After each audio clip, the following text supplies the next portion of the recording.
Yo, it's your boy Burnard, and welcome to another episode of the Angry Blerd podcast, where I will be discussing everything nerdy that has happened this week. So, as you guys know, for the 98th time, I will be going on a cruise. So, you will not have an episode next week, unless, I get back like early on a Sunday to get some stories and whatnot. But let's go ahead and get into it. So, as I've complained every single time I've done comic previews, I'm sick and tired of comic books being relaunched with new number ones. But we're doing it again. It looks like, I believe, the same creative team that is currently on Spider-Gwen the Ghost Spider is going to be on the new Spider-Gwen relaunch, which is titled All New Spider-Gwen Ghost Spider.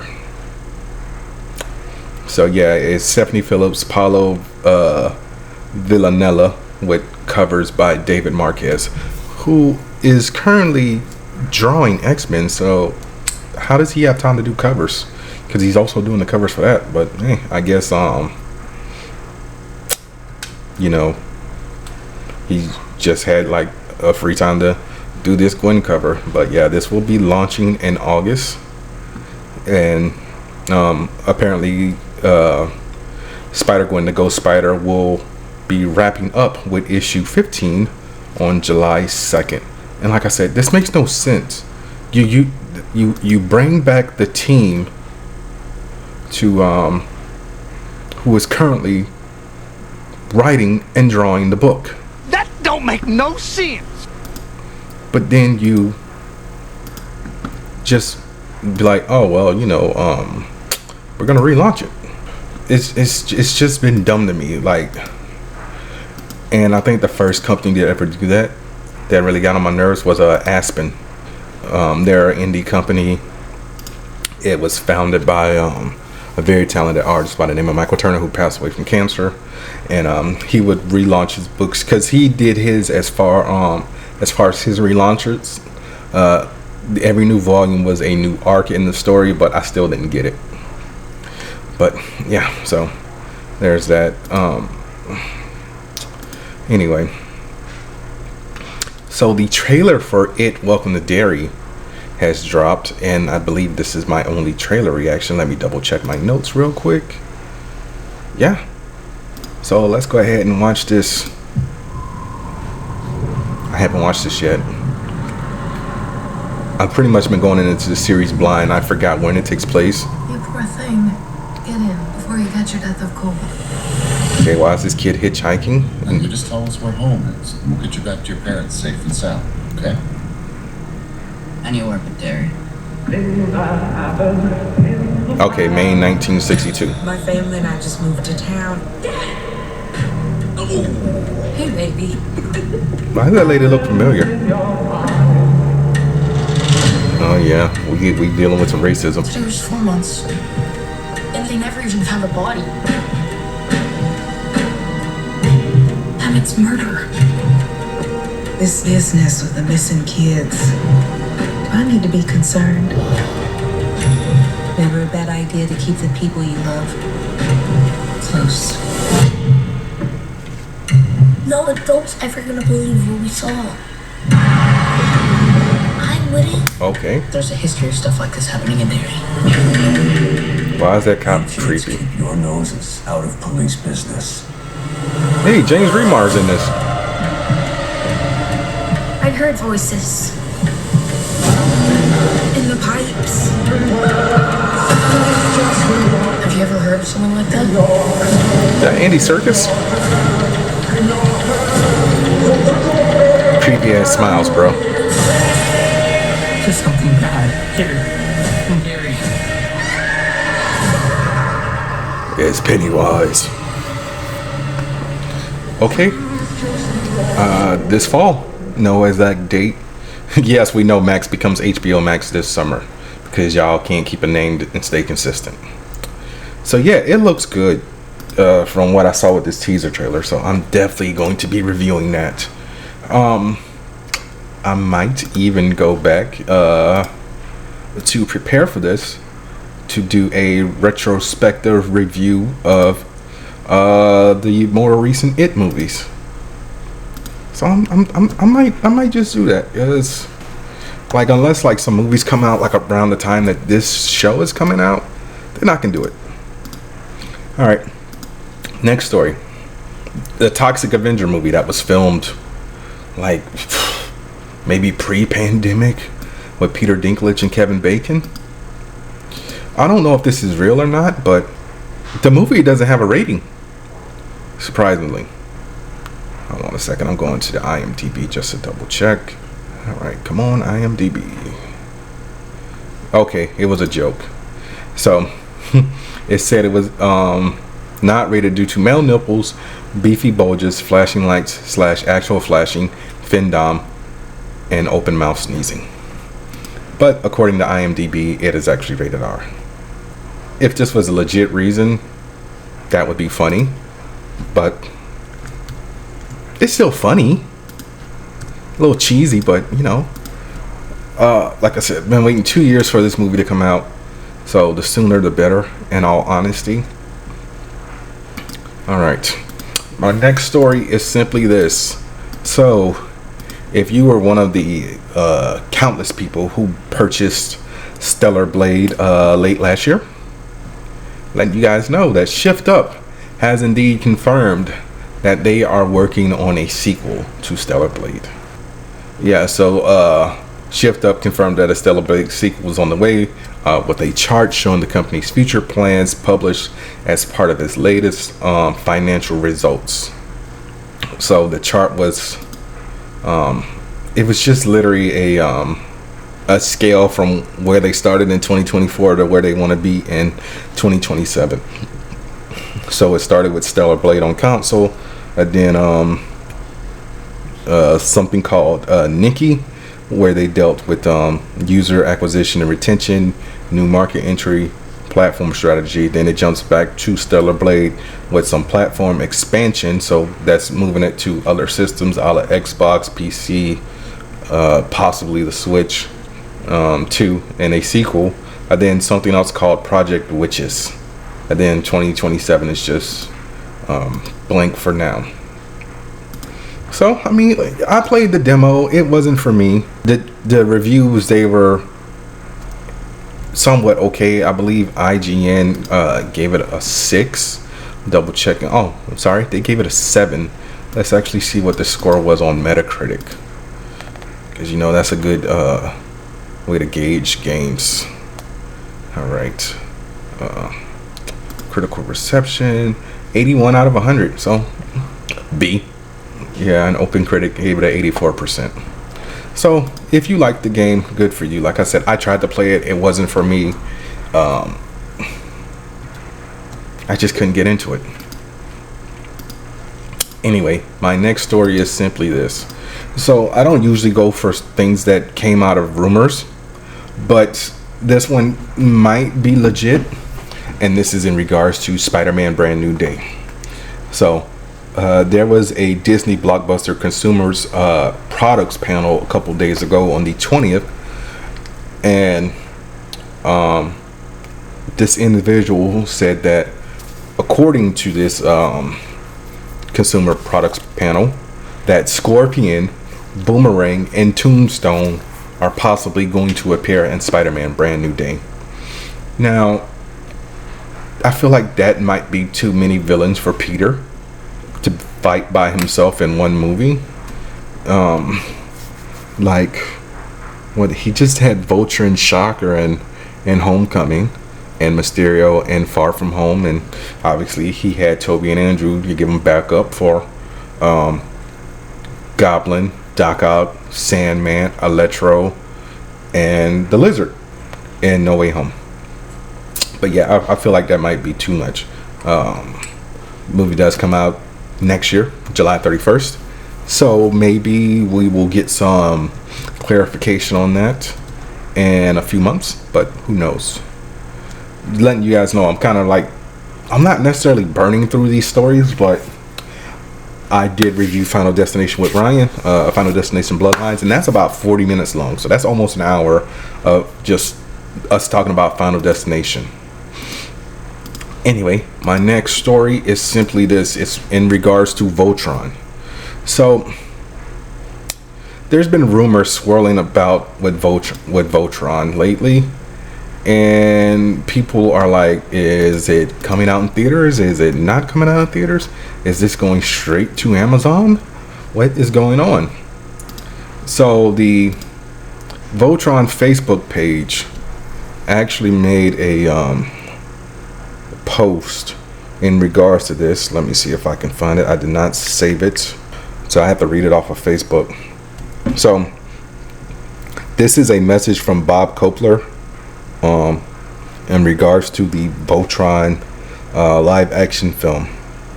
So the movie is wrapped. So he said, our live action Voltron film has officially wrapped production, and we're thrilled with how it all went. I've been with this franchise for years, and I can proudly say that this will be the Voltron experience our fans have been dreaming of. There's been some chatter about the plans for the film's launch, and we'd like to assure you, when official plans are set for the film, you will be the first to hear it right here. Stay with us. I promise it'll be worth the wait. So Bob, I guess he is the president of World Events Productions, who I believe owns Voltron. So yeah, like everyone's like, oh, it's not coming out, it's going straight to Prime. So I'm like, the movie literally just wrapped. Can y'all just like chill out for a bit so we can find out what's what? But yeah, I mean, we don't even have a release date yet for it. I don't even remember when this movie started filming, honestly. Let's see when this was. December. Okay. Yeah, I think I did talk about this when it came out, that they were beginning filming. So a lot of movie stuff with this episode, because it's more or less been a slow week, which is good for me, since, you know, I'm going on a cruise and I won't, you know, be caught up on anything. So anyway, I told you guys a couple weeks ago the Street Fighter movie was pushed back, and it seems like they still don't know what they want to do, because apparently nobody was ever cast. And so that's one of the reasons for the pushback. So it is rumored via Deadline that Andrew Koji and Noah Centineo are in talks to play Ryu and Ken. So Andrew Koji, he is a British actor. He was on Warrior. He was in Snake Eyes, horrible movie. Bullet Train. He's in Gangs of London. I believe the only thing I've ever seen him in may have been Boy Kills World. Like, I'm looking at his filmography right now. He was an extra in Fast and Furious 6. Oh, okay. I did say Snake Eyes. He was Storm Shadow. Okay. I never finished Bullet Train because I was busy getting busy. Like I said, Boy Kills World. I'm looking at his TV filmography right now. He was in an episode of American Gods. Depends on what season that was. It was 2019, so that may have been season 3. No, that was season 2. So I saw him because I didn't watch season 3 because they announced that it was canceled before it was even released. So it was like, what's the point? And Noah Centineo, the only thing I've ever seen him in would be Black Adam. He played Atom Smasher, but he's in those Netflix movies. Like, I believe it was To All the Boys. To All the Boys I Loved Before. He was also on The Recruit, which just ended. He was on The Fosters, a TV show called Tagged. Never heard of it. Yeah, so the only thing I've ever seen him in would be Black Adam, because I didn't see Warfare. I didn't watch Dream Scenario. It's on my watch list on Max or HBO Max, whatever you want to call it. 2019's Charlie's Angels, you know, the one that nobody watched because, you know, there isn't a Bosley. But also, it's rumored that Jason Momoa and Roman Reigns are also in talks to star in the movie. I don't know if they're going for the same role, but it was rumored that not Jason Momoa, that Roman Reigns could be playing Akuma. But do you really need two Samoans? And they couldn't find anybody who's actually Japanese or half Japanese, like Andrew Koji. Because last time I checked, isn't Akuma Japanese? He appears in Street Fighter 2 Turbo, the fifth arcade iteration of Street Fighter 2 games, where he appears as a hidden and unnamed character after meeting certain requirements. Akuma appears prior to the game's final match with M. Bison and obliterates Bison before challenging the player. The Japanese version of the game, Akuma will introduce himself in the match, proclaiming himself to be the master of the fist. He also has two endings to the game as well, one for defeating M. Bison and another against himself.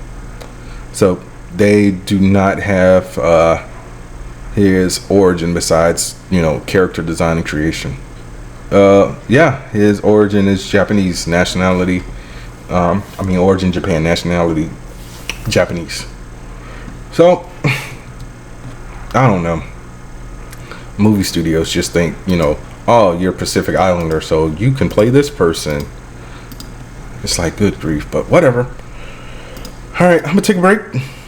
Y'all can listen to that for Dubby, and I will be right back. This episode is brought to you by Dubby. Dubby gives you focus and energy without the crash and jitters. It has no sugar, fillers, or artificial dyes.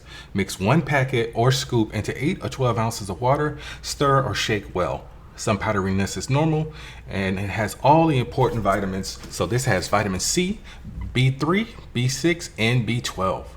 And it's made from coffee fruit extract. So drink it and go conquer a task, and go to debbie.gg and use my promo code Angry Blerd 10 at checkout to save 10% on your order. That's debbie.gg with promo code Angry Blerd 10. Alrighty, I am back. So my next story is simply, like I said, this is a movie heavy episode.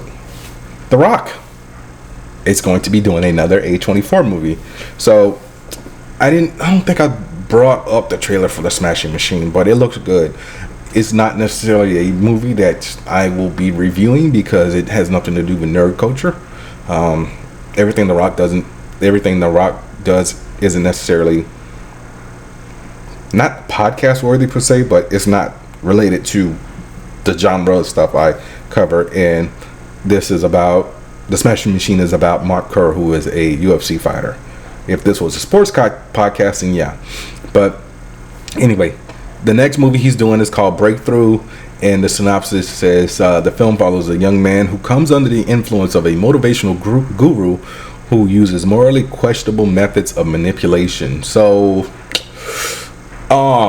sounds like a twisted version of either The Love Guru or Holy Man. I was about to say, what was the name of that Eddie Murphy movie? So yeah, I'm gonna check it out. I mean, The Rock rarely does bad movies, but early in his career, like Doom, I remember that movie being so dull and boring. I fell asleep, and I'm not a Doom fan, but I was like, oh, I'm gonna watch this because The Rock's in it. So yeah. Alright, next story. This is in regards to The Last of Us. So Craig Mazin, who is the one of the showrunners, who's written the majority of this season of The Last of Us, basically said that the events of The Last of Us Part 2 won't be finished in the upcoming third season. So he was doing an interview with Collider, and he said there's no way to complete this narrative in a third season. Hopefully we'll earn our keep enough to come back and finish it in a fourth. That's the most likely outcome. And honestly, I can see that because obviously the way you're seeing this season, we've only seen Abby. We've only seen Abby in 2 episodes, and that was it 2 episodes? I remember she was in the second one, obviously. Was she in the first one? I don't remember. I feel like she was, but we've only seen her in 1 or 2 episodes.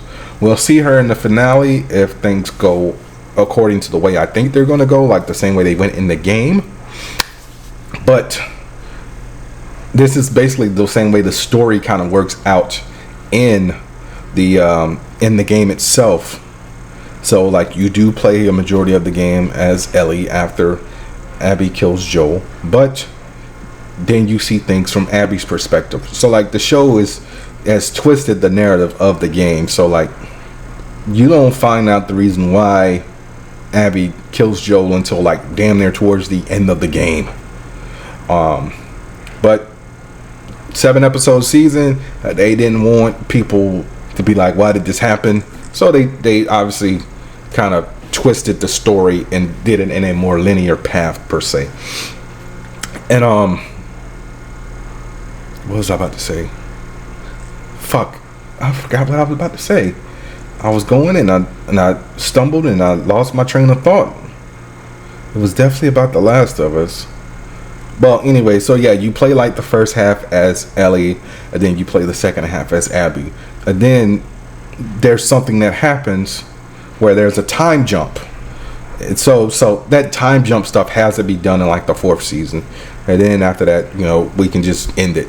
But I really do believe they need 4 seasons. All right. My last story, unfortunately, Avengers Doomsday and Secret Wars have been pushed back from their May 2026 and 2027 releases to December of 2026 and 2027. So Avengers Doomsday has been moved from May 1st, 2026 to December 18th, 2027, and Secret Wars is going from May 7th, 2027 to December 17th, 2027. No reason why that these movies were pushed back, and several outlets have reached out to Marvel, but Marvel has not responded. It's probably just simply, you know, maybe somebody got caught up in the middle of filming something else, so they might be running a little late. I'm looking at you, Pedro. Probably had to go back and shoot some stuff for Mandalorian and Grogu. I mean, we can wait a few more months, but people's probably gonna crash out and be like, oh, it's over for Marvel again. So what, 7 months? We'll be fine. It's just very weird though, because you don't usually get Marvel movies around the holidays. It's like you get one maybe at the first quarter of the year, then you get summer, and that's it. Like, I think only one Marvel movie has come out like around November. I would have to double check that, but I'm just trying to think like off the top of my head. I can't think of a single movie to be released. Oh, Thor: The Dark World was November 18th, 2013. Yeah, they usually like cut off at August. Oh, Doctor Strange, November 6th. So that's what, 2, 3 Eternals, November 5th, 2021. 4 Black Panther: Wakanda Forever. 5 The Marvels, November 10th, 2023. So yeah, not that many out of what, 36 movies in total. Double checking. Yeah, 36 movies. So yeah, it is what it is. So I think I am going to queue up the spoiler alert, and I am going to talk about Doctor Who. This is what, season 2, episode 6, Interstellar Song Contest, which I am pulling up the info now. Written by Juno Dawson, directed by Ben Williams. Obviously stars Nishuti Gajwa as the Doctor, Baran Sethu as Belinda Chandra. Anita Dobson comes back as Mrs. Flood. Julie Day as Sabine. Ryean Clark is himself. Imogen Kingsley Smith as Runner. Kanura Stamel as Nina Maxwell. Iona Anderson as Wen Ara Kuhn. Charlie Condu as Gary Gabastone. Kidif Kieran, Mike Gabastone. Freddie Fox as Kid. So the Doctor and Belinda arrive at a space station hosting the Interstellar Song Contest. This is a real thing for us Americans who don't know about it. So every year, like around this time, the UK does what's known as the Eurovision Song Contest. It's basically like American Idol, where one person from every country like comes and like tries to make a pop song or whatever. I've never really watched it, but Mrs. Flood is watching the Doctor collect data from the Vindicator, and the arena is actually hijacked by a kid who was played by Freddie Fox, and Wynn, who was Iona Anderson. So they're a race of aliens called Hellions who deactivate the oxygen dome, because like I said, this is a big dome in fucking space, which causes the Doctor and like 99.99% of the spectators to be sucked in space, while Belinda and like 5 other people are like left on the space station. So while the Doctor's in space, he has visions of his granddaughter Susan, who is encouraging him to get back, and he actually grabs a confetti gun and shoots himself back to the space station, where he runs into Mike and Gary Gabastone, who the Doctor stole their seats for the song contest. So the Doctor and Mike and Gary hack into the system of the space station. Meanwhile, Belinda has met up with Cora, who is one of the contestants, while they also hack into it. The Doctor communicates with Kid, who tells the Doctor that he wants revenge against an evil corporation who sponsors the song contest, because they basically ravaged his planet for like honey. And you actually find out that Cora is a Hellion, because there's still racism in the galaxy a couple 100,000 years from now, but she shaved off her horns, and if anybody found out, she wouldn't be allowed to participate in the contest. So Kid actually plans on using the transmission from the song contest to kill 3 trillion people watching it, but the Doctor stops him and almost kills him because he thinks he killed Belinda, but Belinda showed up and stopped him, and Kid and Lynn get arrested. The Doctor, Gary, and Mike find a way to bring back all the people who were sucked into space and revive them. And Cora reveals to the world that she is a Hellion, and she sings a song in her native language, and she gets a round of applause. But the Doctor and Belinda also see a hologram of Graham Norton, who told them that the Earth was destroyed May 24th, 2025. That's literally tomorrow, because I'm recording this on the 23rd. So they're able to get the last bit of data from the Vindicator, and they go back to May 24th, 2025, and then there's an explosion that knocks the doors off the TARDIS.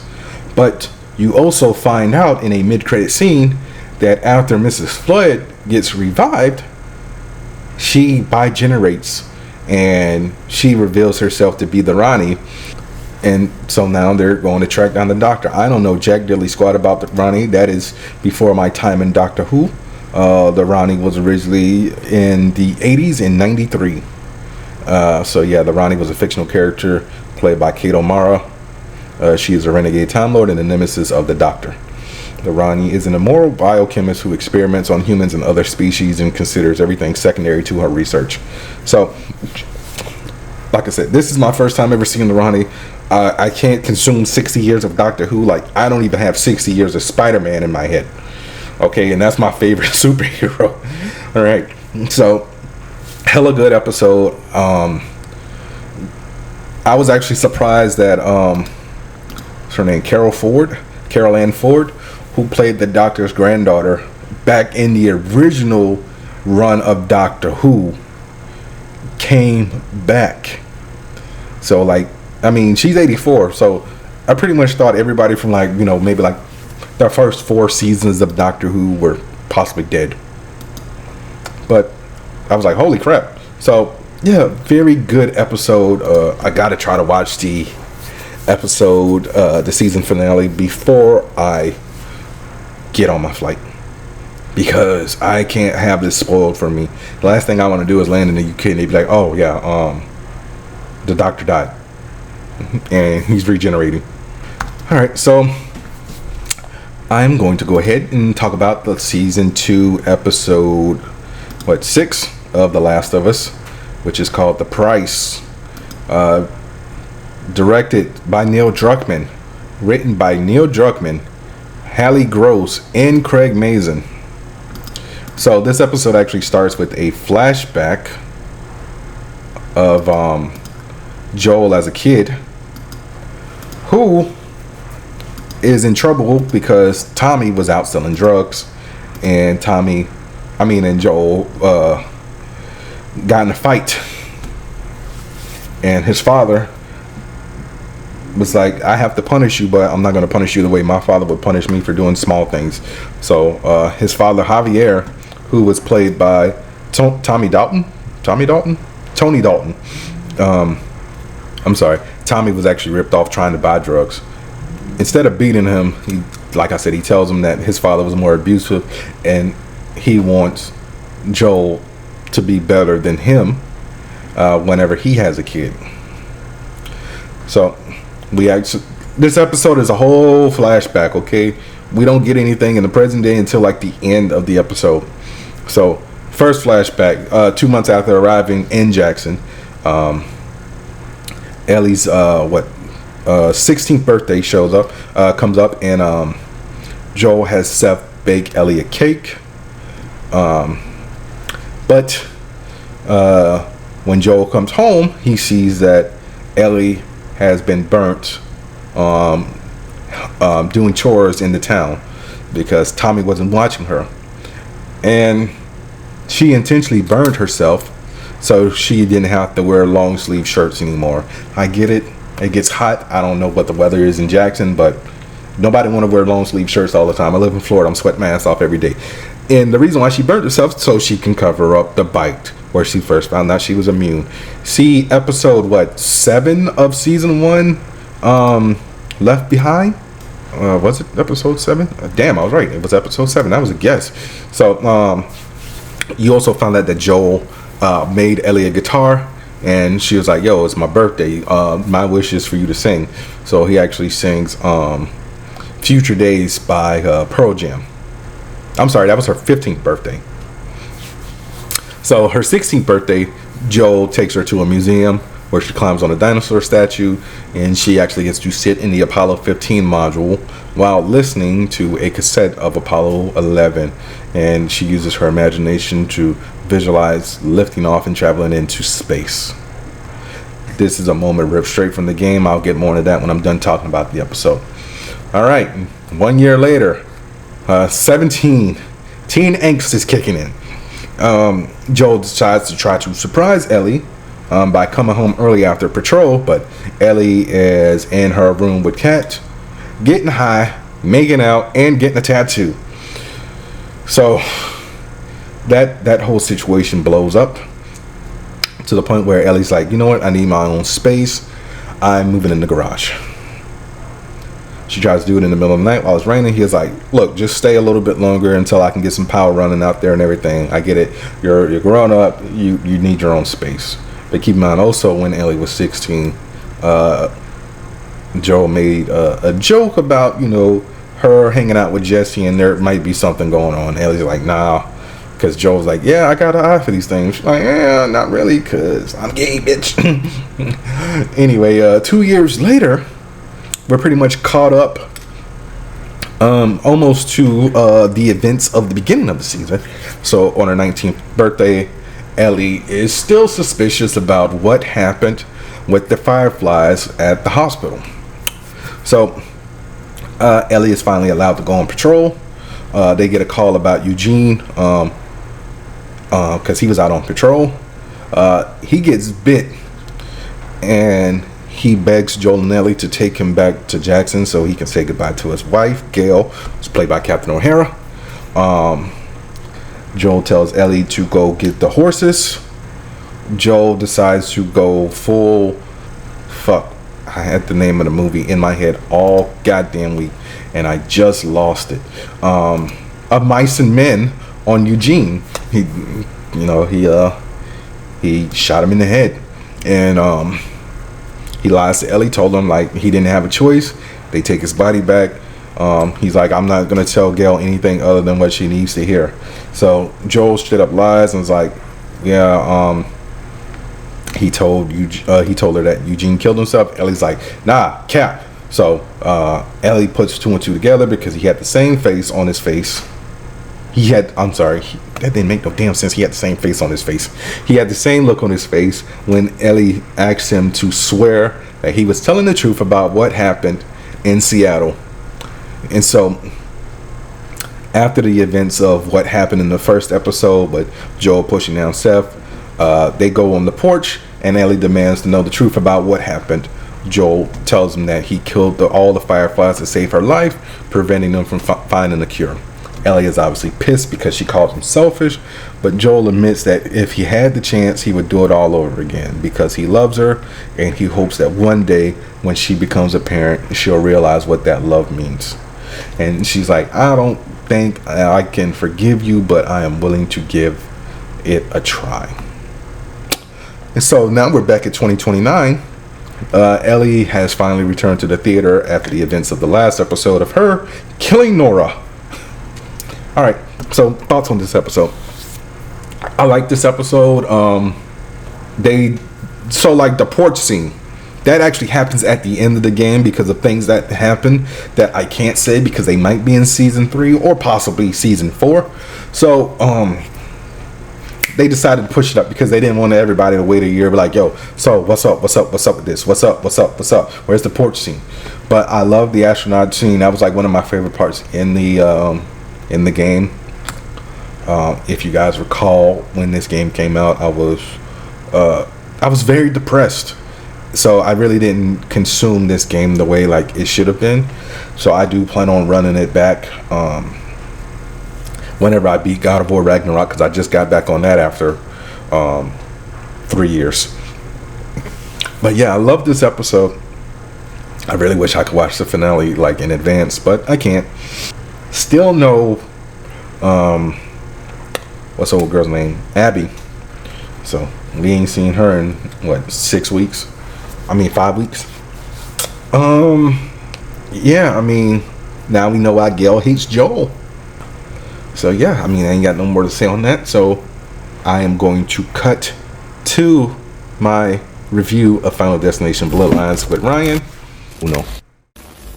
Meant to ask, did you put your phone on silent?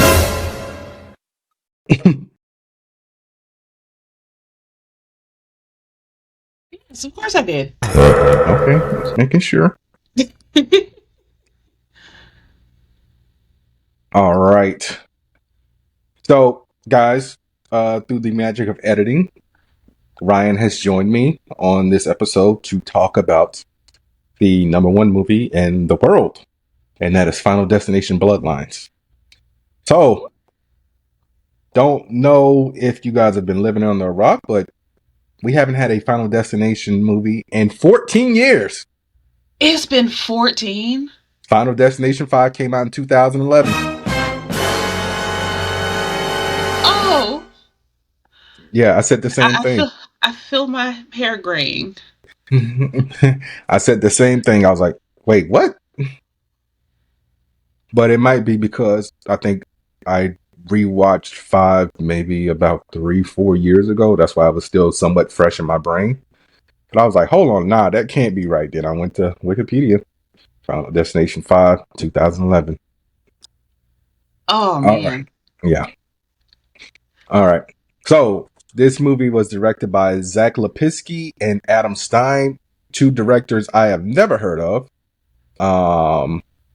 Zach is Canadian and Adam is American. I'm gonna see if they've done anything. Okay, apparently Zach worked on Leprechaun Origins, and he also worked on, is this the live? Yeah, he worked on the live action Kim Possible movie. That was on I almost said Disney Plus. I'm pretty sure it's on Disney Plus now, but should have went straight to Disney Plus. Well, this was before Disney Plus. This was 2019, so the Disney Channel. It was possibly the last Disney Channel original movie, unless they're still doing those. Yeah, they just did they just dropped the trailer for Zombies. Okay, I thought those go straight to Disney Plus now. Mm-hmm. Oh, wait. But it started on Disney Channel. Yeah. Okay, no, it is coming out on Disney Channel. That and Descendants, Wicked Wonderland. But Yeah. the screenplay was by Gary Busick, who I thought was Gary Busey for a second, and Laurie Evans Taylor. But Gary Busick also worked on, I guess he is kind of like a Scream King, because he worked on Scream 6, Scream 5, Abigail, and Ready or Not. Oh. And the story is by Laurie Evans Taylor, Guy Busick, and John Watts. And I saw this, I'm like, nah, that can't be the same John Watts. John Watts, who directed Tom Holland's Spider-Man movies, worked on this movie and produced it. That explains the quality. Yeah. And it stars Caitlin Santa Juana, T.L. Barones, Richard Harmon, Owen Patrick Joyner, Anna Lore, Brett Bessinger, and Tony Todd. So I saw this and I was like, this is like a CW fest. Because if you don't know, Richard Harmon was on 2 shows on the CW. He was on The 100 and he was on The Flash. Mm-hmm. Brett Bessinger was on Stargirl. Caitlin Juana was on The Flash. Owen Patrick Joyner, he wasn't part of any CW stuff, but he's a Nickelodeon kid. Apparently he was on 100 Things to Do Before High School. Oh. Yeah. So let's get into it. So the movie starts in 1969 with Iris and her fiance, well, soon to be fiance Paul, going to the opening of a Skyview, which is basically a high-rise restaurant tower. It's kind of like that. I'm not even sure if it was a real thing or if it was in a movie, but it's a restaurant. I think it was in Vegas. It rotates, but the Skyview doesn't rotate. It's just a very high-rise restaurant. And Iris has a premonition of the tower collapsing. Mm-hmm. And all this starts because of a little badass kid who decided to steal change out of the wishing well. So, just like every other Final Destination movie, we get the premonition of everyone dying. But here's the plot twist. This premonition was seen 50 years ago, but now we're seeing it through the eyes of Stephanie Reyes, who is Iris's granddaughter, who has reoccurring nightmares of Iris and Paul and everyone in the tower dying gruesome deaths. So Iris decides to go home, and she talks to her father. I mean, not Iris. Stephanie goes home and decides to talk to her father about Iris because her mother abandoned her and her brother and her father at a young age. Mm. Her father says that he threw away all the stuff that Iris sent her mother, and her brother is getting ready to go over to their cousin's house, and her father begs her not to talk to her Uncle Howard about it, who is Iris' son.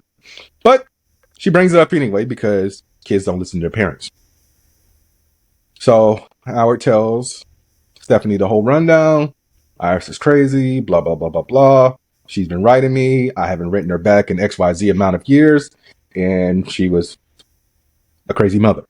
So her aunt, Brenda, decides to help Stephanie and tells her where Iris lives. So Stephanie goes to Iris's and tells her that she had this premonition and she saved everybody at the Skyview, but she disrupted Death's design. And so apparently Death has been killing everyone who was supposed to die in 1969, but Iris has been avoiding Death because she basically became a hermit. But Stephanie came, and we also found out that Iris has cancer.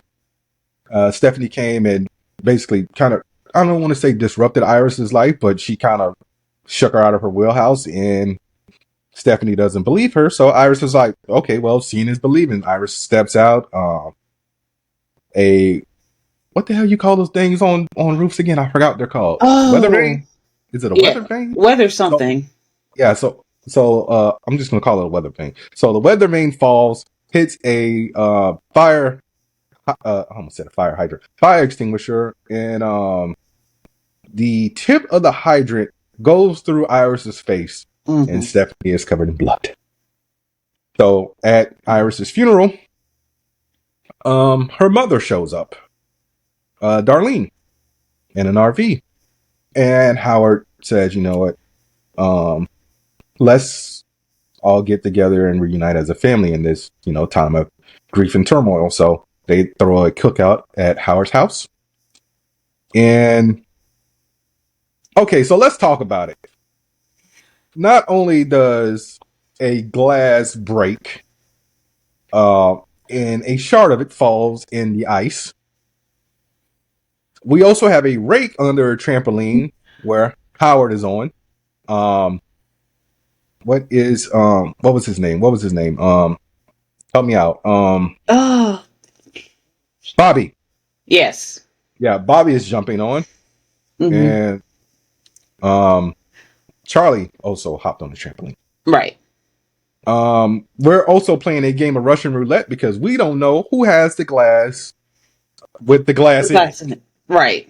And so Darlene tells everybody on the trampoline, wait a second. She pulls the rake from underneath. And we also find out that Stephanie's father has the glass with the glass in it, but his drink falls over, so the glass is out of his drink and is now on the grass. Howard steps on the shard of glass and a freak accident causes, let's just call it death a freak accident because I'm going to keep saying freak accident. Right. Death decides to hit the rake into the lawnmower and Howard's face gets run over with the lawnmower. So 2 funerals in what? The course of a week? In the course of like 3 days. Because remember, this happened right after the funeral. Yeah. And so Stephanie decides to tell everyone about Iris's book that she gave her with the penny that she took from the badass kid, who I really wish we would have seen him die because fuck that kid. We did. No, I mean. Well, we saw it in the premonition. Yeah, I'm talking about outside of the premonition. Oh yeah, no, absolutely screw that kid. Yeah. So, Stephanie basically made a bootleg murder board and did everything in the traditional sense of Final Destination. So the only difference between this one and all the other ones is the person who has the premonition usually sees the order that people die in. So Stephanie did it as far as family goes by who was the oldest and so on and so forth. Right. And by their bloodline. So Howard was the oldest sibling. So then it would go to the order of his kids as in Eric, Bobby, and Julia. Mm-hmm. And then her mother's side of Darlene, then Stephanie, and then Charlie. And everyone's like, nah, you tripping. Blase, blase, blah. Later on that night, Eric, who works at a tattoo shop, is giving someone a lip piercing and he's getting ready to close up. He decides to play some depressing music, turn on a fan, clean up with some disinfectant. And last time I checked, I don't believe disinfectant was flammable. So he must have been using like some type of sanitizer or something. It depends on the type. Yeah.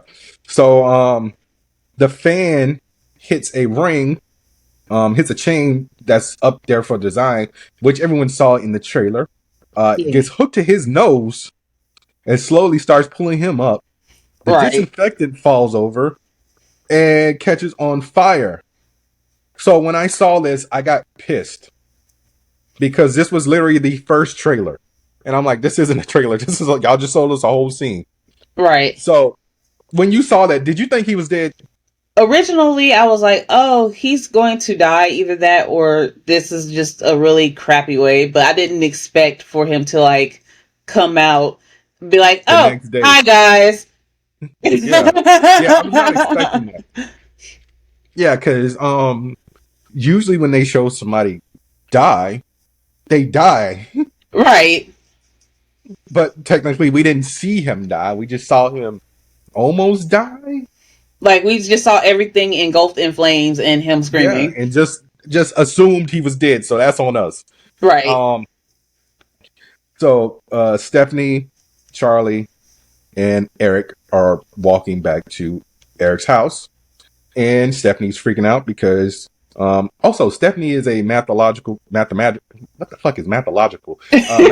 genius. And so she's figuring out equations and she's like, no, you need to stay on this side of the sidewalk because you need to stay away from that tree trimmer because I don't know, maybe the guy blowing the leaves will hit the tree trimmer and I don't know, the kids will kick you in the head with a soccer ball or something like that. Yeah. And they're like, Cap. Anyway, Julia is going for a jog and everything Stephanie said that would happen happened. And Happened Julia in that exact order. yes, in that exact order. So she got kicked and landed in a trash can, which was getting picked up by a garbage truck. And honestly, the only issue I have with this part, how hard was that soccer ball? I've been hit in the head with a soccer ball. I've never like blown like that. But then again, you also have to understand that Julia is all of like 15 pounds. I know. So like I had to put on my suspenders of disbelief. And so they're trying to Eric, Charlie, and Stephanie are trying to stop the fire. I mean, not the fire truck, the garbage truck, so they can get Julia out. Stephanie hops on the truck, almost gets Julia out. Did she really? Did she really? I was kind of optimistic, but you know, when you got a garbage truck driver listening to Kelly Clarkson, it's kind of hard to get his attention. I was not expecting that. Okay. I was not expecting a 40-something-year-old white dude to be blasting Kelly Clarkson Stronger, of all things. Right. Yeah, so once again, another funeral. So what? Let's just say 3 funerals in the course of a week. Yeah. Okay, so then the family gets back together. Stephanie's like, "Oh, I got the order wrong," and and what was their what was the mom's name? Yeah. Hold on, I'm looking it up. Brenda. So yeah, she's Brenda like, decided to drop the biggest bombshell of all time, which I think this is possibly the biggest bombshell in all of Final Destination history. She reveals that she cheated on Howard with one of the neighbors. And it's just like, because they were having trouble with having kids. It's like, oh, you're an affair, baby. Oof. Oof. Yeah, I was like, wait, what? I felt, you know what this felt? That you know what that part felt like? That felt like the episode of Moesha when Frank revealed that Dorian was his kid. Oh, yes. I actually had somebody in my theater, and keep in mind, I went at like the 10 o'clock showing. Somebody literally said, "What in the Moesha?" That would have sent me. And I literally looked around like, I thought I was the only black person in here. Because there were literally like 5 of us there. It was like 2 couples and me. And I'm like, wait, white people watched Moesha? Right. So, respectfully, Eric loses it and storms out. So now we know that Bobby's next. So, Bobby, Stephanie, Charlie, Darlene all hop in Darlene's RV because they need to find out who JB is. Mm-hmm. And then, we also found out that Bobby has a nut allergy because when Darlene showed up, she brought peanut butter cookies. Yeah. So Eric's like, screw it, I'm going. But before we go, where's the peanut butter? Because you not gonna kill my brother. Right. So they track down JB, who is none other than William Bloodworth, aka William John Bloodworth. And I think this is the first time we ever got his full name. Mm-hmm. So he reveals how he knew Iris. Iris was, JB, William Bloodworth, was supposed to die on the Skyview 50 years ago. Mm-hmm. And I saw this and I was like, okay, this is a good way to tie William Bloodworth into this. Right. Besides basically like being the person who tells people the rules of death and so on and so forth. Because honestly, in your opinion, did you ever think he was deaf? No, I never thought he was deaf. Like, I had a theory of deaf or something like that. Like I thought he was like the dude from the Crossroads video. So I had a theory that he was like, okay, so you know how in 3D where the pregnant lady was seen in a premonition, but she didn't die. Which one was 3D again? Oh, that's the 4th one, right? The NASCAR one. Yeah. Didn't see it. Oh, oof. I'm going to watch it. I just haven't watched it. I know that's kind of important for this. Oh no, go ahead. You can spoil it. I mean, But the movie is like almost 20 years old. So there. But there was a pregnant lady. No, it wasn't. Hold on. It wasn't 4, it was 2 cuz it was the highway. the thing that gave us all anxiety while driving on that road. Yeah. So pretty much there was a one lady that was traveling with the group, and then the person who had the premonition was like, "Wait, they didn't die. They weren't going to die." And of course, she ended up living, and she had the baby. Yeah.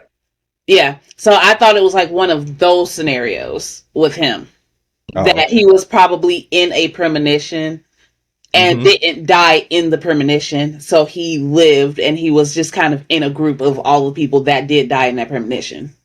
No. I always thought he was like the dude from the Crossroads video, except, you know, he didn't actually go around touching people on the forehead and killing them. He was just like, hey guys, this is what you got to do to live. But yeah. So Bloodworth tells them the whole rules of death. You know, you could possibly beat death by, you know, dying and being resuscitated, or you can take a life. And Tony Todd went off script and like gave one of the most inspirational things, most inspirational quotes. He it's probably in his top 10 of quotables. He literally said, "Yeah, I intend to enjoy the time I have left, and I suggest you do the same. Life is precious. Enjoy every second, and you never know when. Good luck." Yeah, so that made me so sad, because it was just like, knowing that was his last movie. Yeah. And it was just like, oh, you're really gone. Now I'm sad all over again. Yeah, like I literally like this movie, like I wasn't bawling in the theater, but I was crying the same way I was crying when I saw Sonic 2. Like it was like just slow tears. Yeah. Oh no, there wasn't a dry eye in the house in that scene in our theater. Yeah. Like except for Vaughn, because Vaughn just, she don't know the history of Tony Todd. And no, like, she does. She's just not emotional. Oh. But everybody else was just like but yeah, so we also found out that his character has cancer, so they wrote his cancer into the movie, which was a slow death, since he technically has been cheating death in because of Iris being in her cabin, which he helped fortify. Right. So because they were the last two to die. So as long as Iris was alive and her bloodline was alive, he would be alive. But now he knew that they were slowly going out one by one, so he knew he would eventually be next. So Bobby and Eric are trying to figure out how to keep Eric alive, and one of the first things they think about, taking a life. Yeah, it's just like, oh, that's where you go. That's where you do. Okay. So I'm like, they not really finna kill a baby, are they? And I really thought like they were gonna do it, but no. So they decide to use Bobby's nut allergy to basically kill him and bring him back, because he's in the hospital. What's the worst that can happen? So they go to a vending machine, and I honestly, did you think that Bobby was going to die here when they were messing with the vending machine? Because I thought, you know, this is going to be a basic death, crushed by vending machine. No. But I feel like that, especially knowing what I know now with how they put together all the other deaths in the other movies. Yeah, they always do a red herring. Yeah, and plus they don't like cop-out deaths. Yeah. So that would have definitely been a cop-out death if they went that route, and I would have been really sad if they did that. Yeah, because that's always been a thing with Final Destination. You get the red herring death, but they usually show you something that's going to be implicated in the actual death. Like when when Howard was mowing the lawn, they didn't need to focus on him turning off the lawnmower. I'm like, that lawnmower is it's like Chekhov's gun. Once you show something, it needs to be executed in some way, shape, or form. Mm-hmm. It's like when they showed that crack in the vending machine and they showed the spring come out, I'm like, oh yeah, the spring is going to do something. Right. Yeah. So They go into a room with an MRI machine, accidentally turn it on somehow. Bobby gives Eric his EpiPen reluctantly while he eats a bootleg Reese's. Starts to go into anaphylactic shock, and the MRI machine has basically gone into, what was it called? Testing mode or something like that, or I forgot what it's called, but yeah, pretty much when basically like, it's going higher than the levels it should operate, and it yeah, just becomes super magnetic. yeah. So I did not see this coming. They killed Eric. I saw it coming. I I mean, saw that coming actually. like once the MRI machine went into super mode, I thought he was just gonna lose a couple piercings. I was not expecting him to have a Prince Albert. Yeah, that messed everybody up in our theater. I was just like, Yeah, what? yeah, and then he got impaled by the wheelchair that was behind him, Right. Oh, and like I was like, ooh, at least because like when he didn't die the first time, I'm like, okay, he's gonna be safe because he's technically not part of the bloodline. I gotta throw my but ones up because wrestling bloodline. yeah, but he started messing around in this design, and this isn't the first time that this has happened in the Who Final else messed? Destination. Who else? I'm trying to think now. I gotta rewatch all of some movies. Who was it? It was earlier Final Destination. I want to. It's one or two. I have to once I like go through it again, but it was somebody that was like with the group that was just messing with Oh, stuff. okay. It was one. It was one. It was at the Okay, end of yeah. one when they went to Paris and the billboard was gonna fall on Devin Sawa's character. And Hmm. then but the guy who was supposed to die before him saved him, and then they both ended up dying. Yeah. Eric gets sucked into the MRI machine, and a nurse comes in to figure out what the hell's going on, and that spring from that in the machine went straight through Bobby's head. Yeah. And the crazy part, I didn't think it was going to go through Bobby's head. I thought it was going to go through the nurse's head. I thought it was going to go through both, honestly. That did cross my mind as well. But I just knew and was very loud and wrong that spring was going to go through the nurse's head. But so yeah, Bobby's dead, Howard's dead, all of Brenda's kids are dead. Mm-hmm. And the one thing I said, basically when this movie was over, where the hell's Brenda? I guess they don't care no more because technically she's not a part of the bloodline, and Yeah, neither was the dad. yeah, like yeah, the dad went for a walk and never came back until the end of the movie. Right. Darlene, Stephanie, and Charlie are like, what are we gonna do now? And Darlene says there's really only one place where we can go to be safe. Well, that I can keep you guys safe.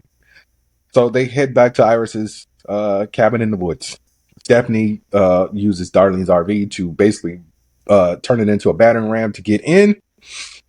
Meanwhile, Def is like, oh, nah, I got unfinished business. He liked the meme of the fat guy hiding behind the tree rubbing his hands. So not only does he cause a gas leak, he's got electrical fires going on. And also, I don't remember what the deal was with that plant. But basically, as soon as Darlene got ready to run in that cabin, it blew up. Right. Also, something broke the seatbelt buckle, so Stephanie could not get out of the RV. Mm-hmm. So when the explosion happened, Stephanie was still in the RV while it tipped over into a big puddle of water because it wasn't a lake. Let's just call it what it was. It was just a big ditch. Charlie got knocked over. Darlene helps Charlie up, who's partially burnt at this point. Tells Charlie to go help Stephanie. A hole kills Darlene. So Charlie hops into the RV as it's flooding with water to try to get his sister out. Gets a knife, cuts his finger, cuts the seatbelt. Stephanie blacks out and dies. And Charlie resuscitates her because they dropped in the movie that Charlie joined the Junior Lifeguard Association. Yep. And so a couple days later, everybody's more or less happy. Charlie's getting ready to go to prom. Stephanie is there with them. they go and pick up Charlie's date. Their dad's with them, and definitely realizes that this is starting to look a little bit like 1969, because not only does a car drive by that basically Paul was driving, Mm-hmm. The dress his date was wearing was Charlie's date is almost wearing the exact same dress. Right, the exact same dress. Also, the penny fell out the book, and some old lady got it. Where was that at? At the lemonade. I thought it was a lemonade stand. No, she got the penny at the hospital. Oh, okay. Yeah. So she just happens to be at a lemonade stand, and for some reason pulls out a handful of change instead of exactly 75 cents. How hard is it to pull out 3/4? Right.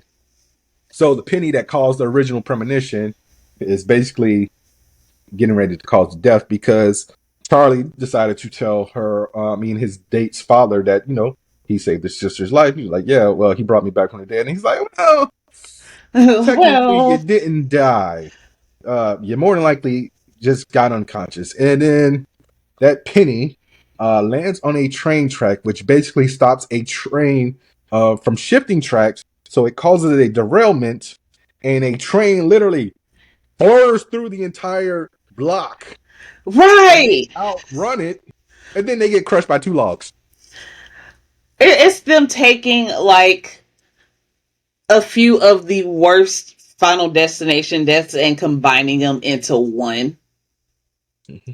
Like, pretty much you just combine the train scene from 3 with the log scene, premonition. Yeah. And it's just like, excuse me? How rude. Yeah. Because I saw that train, and I'm like, oh, this literally reminded me of the end of Final Destination 3 with the subway. Mm-hmm. And I was just like, oof. And so I honestly love this movie. I'm more than likely going to go see it again within like the next 3 weeks or so. But here's my question. Should we bring 3D movies back?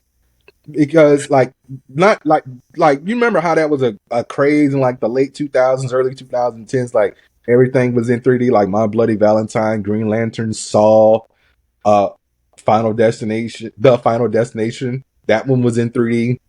Because I think that log scene would have, because some movie theaters still have 3D. Yeah. It's very few and far between. So I wonder if there was like a theater that had this in 3D, because I didn't see any like showings that had it in 3D. I hope not, because if they did, I feel sorry for those poor people. Because imagine that whole log scene at the end in 3D. No, thank you. No, thanks. I'd rather not. Yeah, because that literally like felt like it was a nod to that 3D craze. Because I was like, and I wasn't a fan of it, but I was like, if it's something like this where it's not necessarily intentional, like perfect example, like if you go and watch the remake of My Bloody Valentine, it's obvious that movie was shot to be rendered in 3D. So like there's like obvious scenes where like the axe is coming right at the screen. Right. But like this felt like, it was being intentional without being intentional. Right. So like I really felt like this should have gotten a 3D version, but they don't even do 3D TVs anymore. I guess people stopped buying them like a decade ago. Yeah. I wouldn't be able to do this one in 3D. Mm-mm. Yeah, I think I would have been able to, but I enjoyed it. 10 out of 10 for me. Absolutely. I'll go see it again. Like I saw Brett Bessinger when it was announced that she had joined the cast. I was like, okay, Stargirl, I'm going to see this to support you, because Stargirl was a good show. And then I saw Richard Harmon. I'm like, okay. Then I started seeing more and more CW people. So I was like, okay, cool, I'm in. Yeah, I was already excited. Someone did a fake trailer, like a red herring trailer of it supposed to be on a cruise ship. And we had just booked our cruise when that started circulating. So it was just like, and then the actual trailer, I'm like, okay. Well, I'm glad that that didn't happen for me because I'm going on a cruise this next week.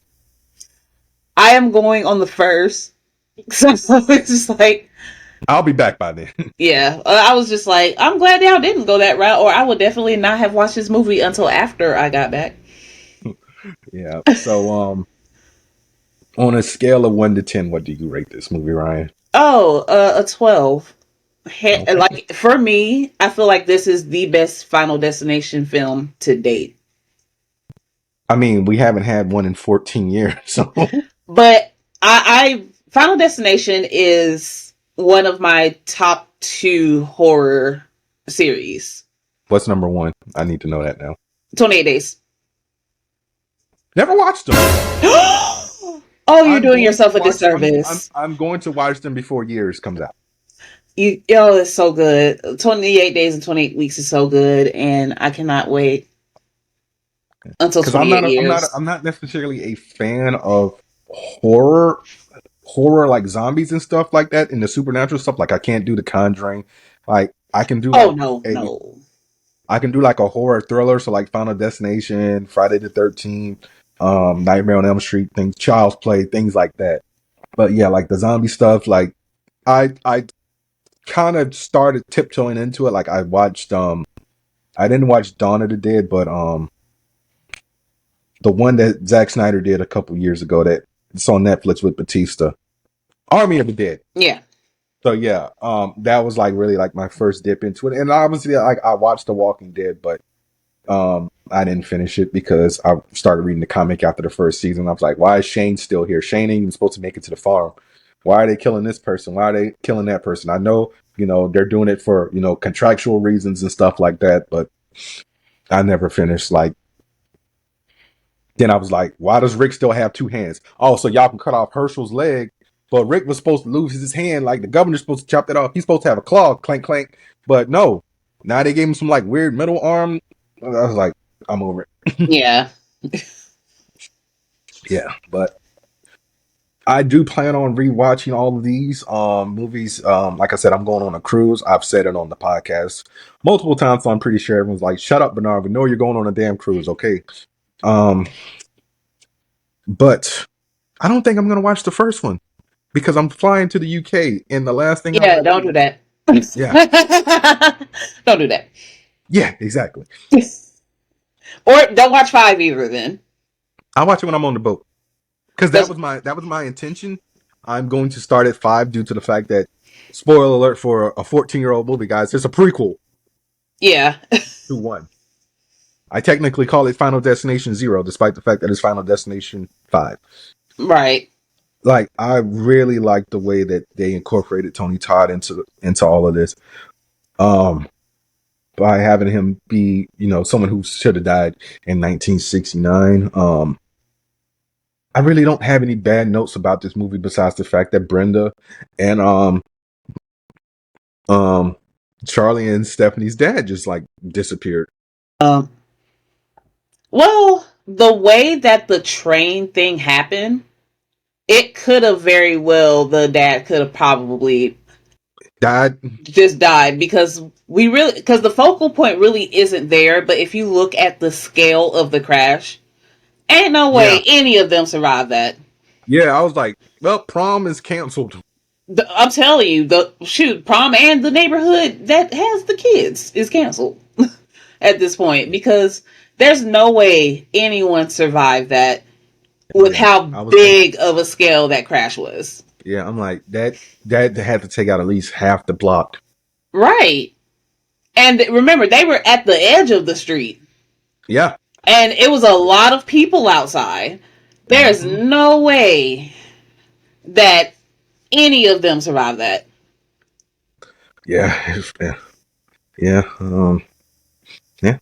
Speaking of surviving, can't wait for the season finale of The Last of Us, but I can't watch it since I'm going to be in the UK. Oof. Yeah, because if they stick true to the game, somebody ain't gonna make it out, and I can't say who, guys, because I don't know who played the game and who didn't. Right. It's funny the way like things come back around full circle because in the 2000s when, we were in high school, we would get bullied for being nerds and liking all this comic book stuff. And here we are, 2008 comes around, Iron Man comes out, and everyone's wanting to be on the MCU bandwagon. We're getting stuff like The Last of Us. So now I feel like, the god of nerd culture, because people always calling me, what happened? What's going to happen? Who's that? So on and so forth. Mm-hmm. But I really hope we get another Final Destination movie. It's just going to be weird to see it without Tony Todd. They'll do a nod to him because technically he only has speaking lines in 3.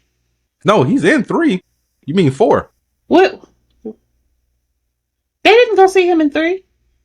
I could have sworn he was in 3. No, he just did the voice lines for the devil on the roller coaster in 3. He wasn't in 3.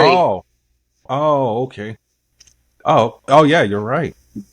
So was he in the Final Destination? No, he wasn't. Oh. Yeah, I'm on his filmography right now. Yeah, goes 2006 Final Destination 3, and then 2011 Final Destination 5. He was in all but one of them in some way, shape, or form.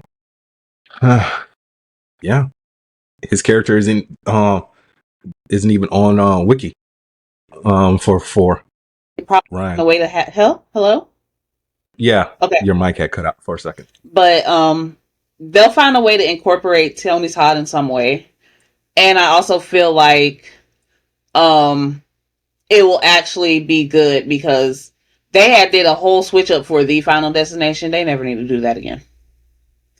What? Like, out of all of the Final Destinations, the Final Destination was the worst one by far. Although it had some memorable moments. Like, it had some really memorable moments. And the premonition scene is crazy.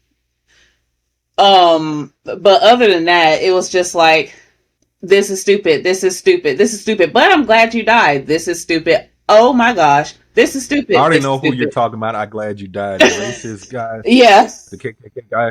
Yeah, because I was listening. I was listening to a podcast and they were reviewing this one, and they basically broke down their favorite deaths from every single movie.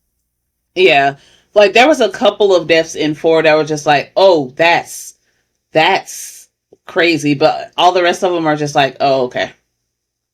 Okay. All right.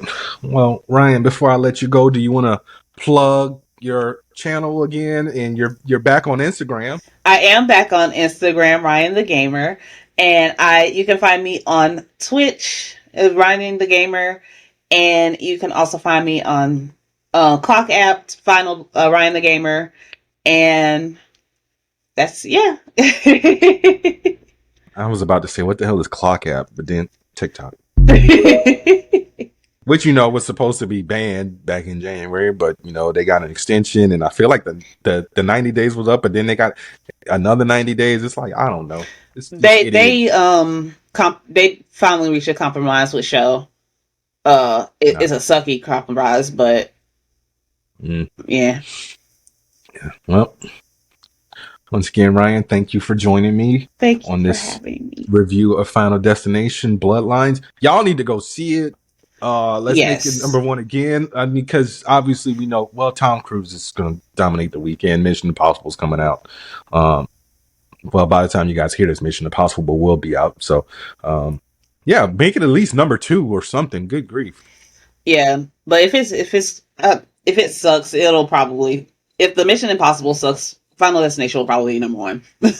Well, the reviews are good, and I mean, I feel like people are Mission Impossible out because the last one, I think it bombed. Let me double check this real quick. I want to say it did. Either that or it didn't do as well as expected to do. Yeah, because it either bombed or it broke even. No, it bombed. So it had a budget of 291 and it only made 571. So basically they needed about another $150 million or so. Yeah. But it's possibly Tom Cruise's fault because, everybody saw him lose his crap during the pandemic. Mm-hmm. No, you need to follow the protocols and blah, blah, blah, blah, blah. We're making movies. Yeah. We don't need any more Tom Cruise crash outs. I mean, Oprah in 2005 was enough. I almost forgot about that. How can you forget about that? I'm in love with Katie Holmes jumping on the couch, shaking Oprah. I mean, come on, they turned him into Palpatine. Yeah, but that was one of those things I was trying to block out because it was just like, my dude, what are you doing? I mean, that and him doing the Young Jock dance on 106 and Park promoting Collateral. Yeah. You forgot about that. No, I didn't forget about that. And Yeah, I think that's when Tom Cruise is like, you know what? I'm going to stop doing interviews. Yeah. Because he doesn't really do them anymore. But he'll tell you to go see a movie despite it being trash. The Flash. Oof. Excuse me. My allergies are acting up. But yeah, once again, y'all follow Ryean on all the platforms. I will be hyperlinking those in the description of this episode. And tell her I sent you. All right. All right, and with the magic of editing, I am all done here. So that's it, guys. No episode for the next week or so. I am your host, Bernard. That was another episode of the Angry Blerd podcast. Be sure to rate, review, subscribe, tell a friend to tell a friend. Go to w.gg. Use my promo code AngryBlerd10 at checkout. And not to be on the grim side, but if there's an episode after the second week of June, that means I'm dead. Damn. Okay? All right. Peace.